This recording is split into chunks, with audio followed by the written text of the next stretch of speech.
I chose the Da Vinci prostatectomy because I had been given a kind of a menu of choices about what the options were. To backtrack a little bit, I was diagnosed with stage 1 prostate cancer back in September. And my PSA had been at 5.5 and it was going up to 6.9 and eventually went up to 8 something.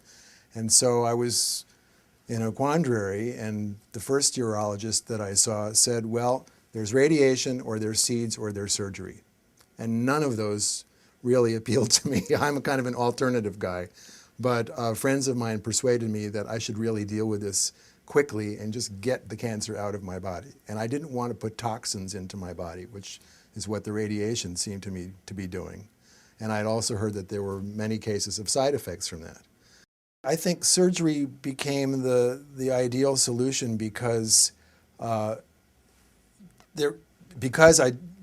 only other options were to do nothing or to do radiation or seeds. And since I was dead set against doing radiation and seeds, I had to find a surgeon. The two top things that I'm sure most guys are concerned about is, how am I going to be able to pee again, and am I going to be able to have sex? So those were my concerns as well. And how long is the recovery time? What effect is the surgery going to have on my workload, because I'm a very busy person? It happened that I was able to schedule the surgery with him at a time when I was off for a couple of weeks, so there was really no work lost.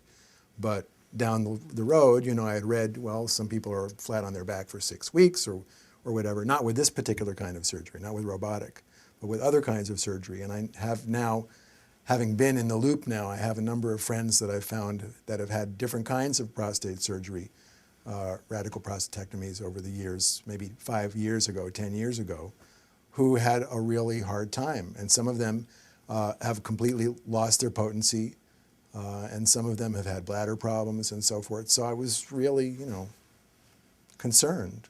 My wife was concerned, and we just wanted to make sure we were doing the right thing. There's no change in my life.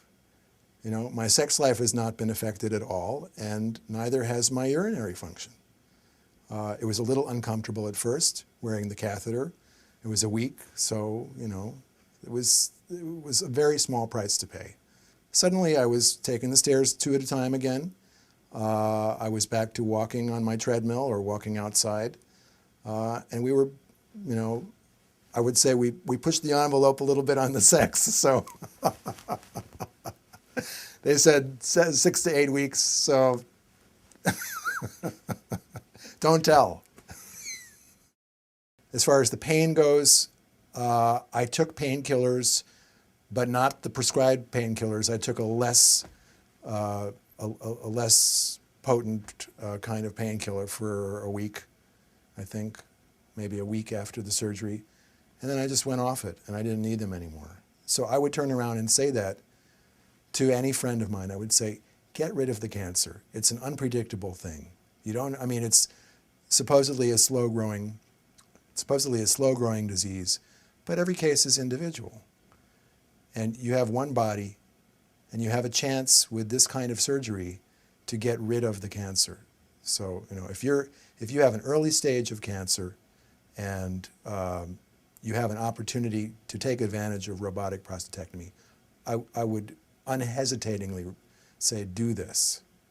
Do this. And if I had to do it again, I would do it again, except sooner.